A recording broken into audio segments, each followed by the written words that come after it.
May I come in? Yes. Madam, ഞാൻ മനസ്സിലായി. Please ഇടാ. ഇന്നലെ വന്നിരുന്നു സരോജ പറഞ്ഞു. എനിക്ക് മാഡത്തിനോടൊരു കേസിന്റെ കാര്യം ഡിസ്കസ് ചെയ്യാനുണ്ടായിരുന്നു. അത് എന്റെ ചേച്ചിയും ഹസ്ബൻഡും കുറച്ചുനാളെ അകന്ന് താമസിക്കാം. എന്താ കാരണം? കാരണം പ്രൊഫഷണൽ ഈഗോ. രണ്ടുപേരും ഡോക്ടേഴ്സാ, ഒരു കുഞ്ഞുണ്ട്. ചേച്ചി പറയുന്നു ഡൈവോഴ്സ് വേണമെന്ന്. എന്താ മാഡം ഇപ്പൊ ചെയ്യാ? ആരെങ്കിലും ഒരാൾ വിട്ടുവീഴ്ച ചെയ്തേ പറ്റൂ.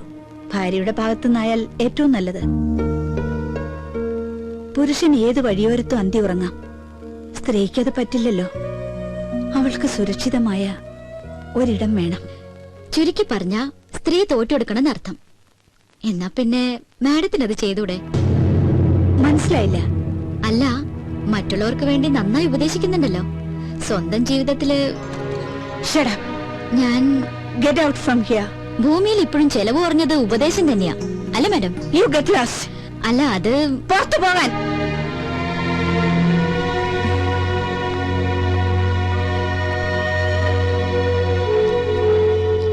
പിന്നെന്താ സാർ, 1-ാം തീയതി ജോയിൻ ചെയ്യാം. Thank you sir, thank you very much. Sheethu, ഒരു മിനിറ്റ്. ആ,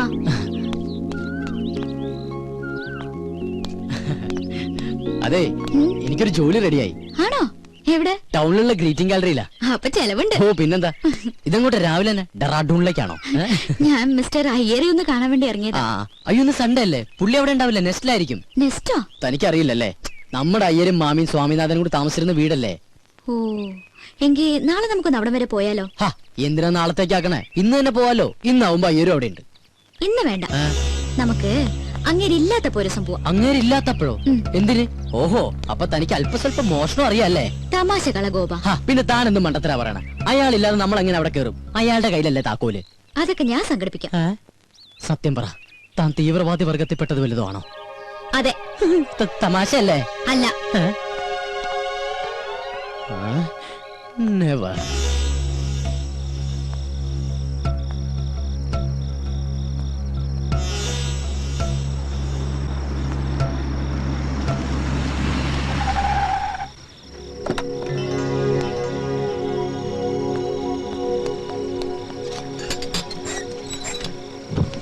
എന്താ സർ, എനിക്കൊരു കാര്യം പറയാനുണ്ടായിരുന്നു. എന്ത് കാര്യം? സർ, മെറ്റ് ലൈഫിന്റെ ഒരു പോളിസി എടുക്കണം. താല്പര്യമില്ല. സർ, അത് പറഞ്ഞല്ലോ താല്പര്യമില്ലെന്ന്.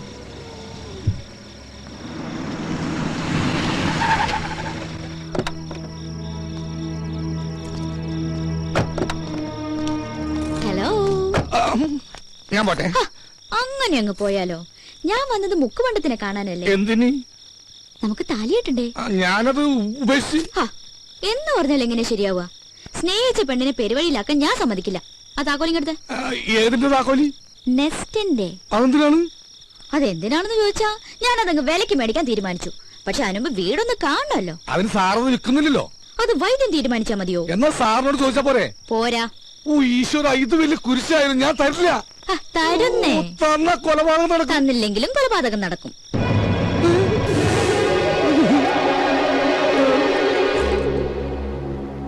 ഹലോ. ഇതെന്താ? താക്കോൽ. നെസ്റ്റിന്റെ താക്കോൽ. ഇതെവിടുന്ന് സംഘടിപ്പിച്ചു? സംഘടിപ്പിച്ച കഥയൊക്കെ പോകുന്ന വഴിക്ക് പറയാം. പോവാം. പിന്നെ അത് പകലെപ്പോഴെങ്കിലും പോവാം. പകല് പോയ ആരെങ്കിലും കാണില്ലേ? രാത്രി പോയാൽ ആരെങ്കിലും കാണും. മാത്രമല്ല അവിടെ യക്ഷിയുടെ ശല്യമുണ്ട്. ആഹാ, എങ്കിൽ പിന്നെ ഉറപ്പായിട്ടും പോണം. ഞാനാണെങ്കിൽ യക്ഷികൾ ഇതുവരെ കണ്ടിട്ടുമില്ല. ചെയ്തു, ഞാൻ ഒന്ന് പറയുന്നു. വാ ഗോപ. സോറി.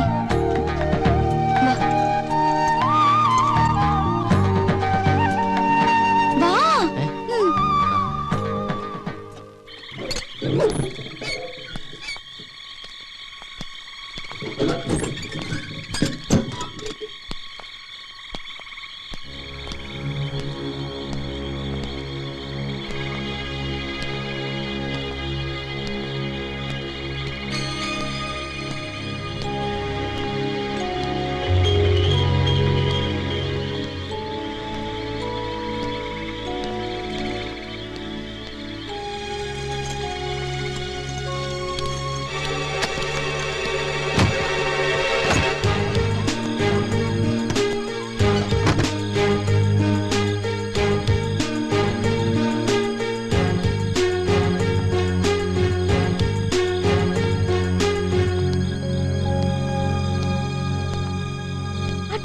മരിച്ചേ. ആ.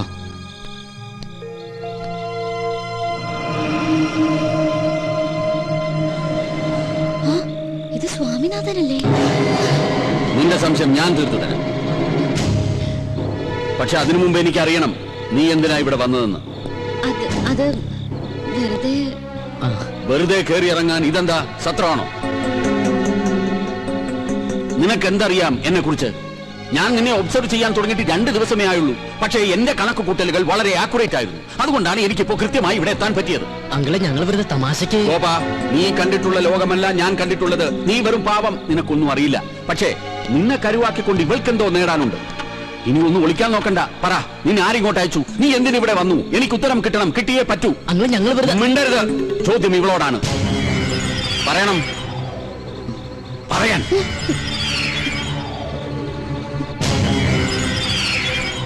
നീ പറയില്ല? വേണ്ട, പറയണ്ട. ചോദിക്കേണ്ടവരെ കൊണ്ട് ചോദിപ്പിച്ചാലേ പറയൂ എന്നാണെങ്കിൽ അങ്ങനെയാണ്.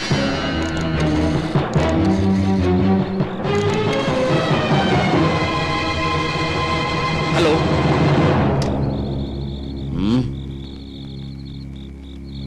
ഞാൻ പറയാം. എനിക്കറിയാവുന്ന ഒരു സ്വാമിനാഥനുണ്ട്.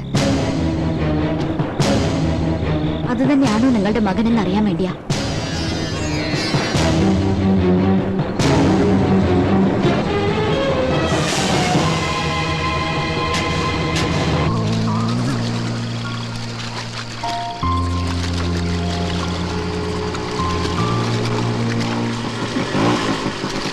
നമ്മളെന്തിനാ ഇങ്ങോട്ട് വന്ന്?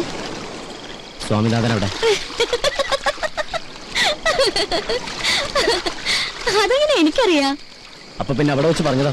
ഓ, അത് ഗോപം പറഞ്ഞിട്ടുള്ള അറിവല്ലേ എനിക്കുള്ളൂ. അത് വെച്ച് അങ്ങനെ ഒരു നാടകം കളിച്ചില്ലായിരുന്നെങ്കിൽ അയ്യരിപ്പൊ നമ്മളെ 2 പേരെയും ലോക്കപ്പിലാക്കിയേനെ. ഈ തലയ്ക്കകത്ത് ഒന്നുമില്ലാന്ന് ഇപ്പൊ എനിക്ക് മനസ്സിലായി. ഇല്ല, എന്റെ തലയ്ക്കകത്തൊന്നുമില്ലല്ലോ. അതുകൊണ്ടാണല്ലോ ഞാൻ ഈ പണിക്ക് ഇറങ്ങിയത്. അതെ, ആ പെട്ടിങ് കിടക്കൊക്കെ റെഡിയാക്കി വെച്ചോ. അയ്യറിന് വെറുതെ ഇരിക്കുന്നു എനിക്ക് തോന്നല്ല. ദൈവമേ, ഇനി എന്തൊക്കെ കുരിശ് കാണേണ്ടി വരുമോ എന്തോ. കേറ് കേറ്. ഈ ലോഡ് കൊണ്ട് എങ്ങനെയെങ്കിലും വീട്ടിലെത്തി. ചെക്ക്. ഒരുപാട് നേരം ആലോചിച്ചിട്ട് ഒരു കാര്യമില്ല. ചെസ് എന്ന് പറഞ്ഞാലേ രാജരക്തം ശരീരത്തിൽ ഓടുന്നവർക്കേ ഇത് കളിക്കാൻ പറ്റുള്ളൂ. എന്റെ അങ്കിളെ ഒന്ന് സമാധാനം, ഞാനൊന്ന് ആലോചിച്ചോട്ടെ. ഒരു മാസം ഇരുന്ന് ആലോചിച്ചാ ബുദ്ധിമുട്ടാവും. ചെക്ക്. എന്റെ മന്ത്രിനെ വെട്ടിയാ? എങ്ങനെ വെട്ടി? ഒന്ന് കാണിച്ചേ.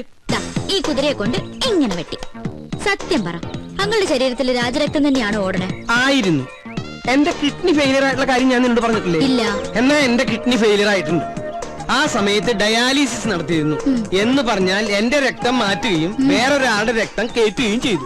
ആ രക്തം ഏതോ ബുദ്ധിയില്ലാത്ത ഒരു കൂലിപ്പണിക്കാരന്റെ ആയിരുന്നു. ഞാനും വിചാരിച്ചു, എങ്ങനെയാ ഈ കുട്ടി എന്റെ മന്ത്രിയെ വെട്ടിയെന്ന്. എന്തിനാ അങ്കിളെ വെറുതെ പുളു അടിക്കുന്നേ? കൊറേ നാളായി ഞാൻ പറയുന്നു വിചാരിക്കണേ. ഗോവന്റെ അടുത്ത് എടുക്കണ കളി എന്റെ അടുത്ത് വേണ്ടാട്ടാ. അത്യാവശ്യം അങ്ങോട്ട് പറയുന്നത് സമ്മതിക്കാൻ തയ്യാറുണ്ടെങ്കിൽ മാത്രം ഇവിടെ താമസിച്ചാ മതി. വൈദ്യനാഥന. എന്താ വൈദ്യനാഥ? അളിയൻ വരാൻ പറഞ്ഞു. എന്നോടോ? അല്ല, എന്നെ അങ്കിൾ. ആ, സരോജം വന്നൂലോ. എന്താ സരോജം? മാഡം വിളിക്കുന്നു. ഹൈ, എന്തിനപ്പൊ 2 പേരും വിളിക്കണേ? എന്താ കാര്യം? അല്ല, സ്വാമിനാഥനെ കുറിച്ച് എന്തോ അറിയാന്ന് പറഞ്ഞു. അതെങ്ങനെ അവിടെ അറിഞ്ഞു? എനിക്കിപ്പോ അത്യാവശ്യം ഒന്ന് പുറത്തു പോകേണ്ട കാര്യമുണ്ട്. എപ്പോഴാ കാണാൻ പറ്റുമെന്ന് 2 പേരും ഞാൻ അറിയിക്കാം. ഓ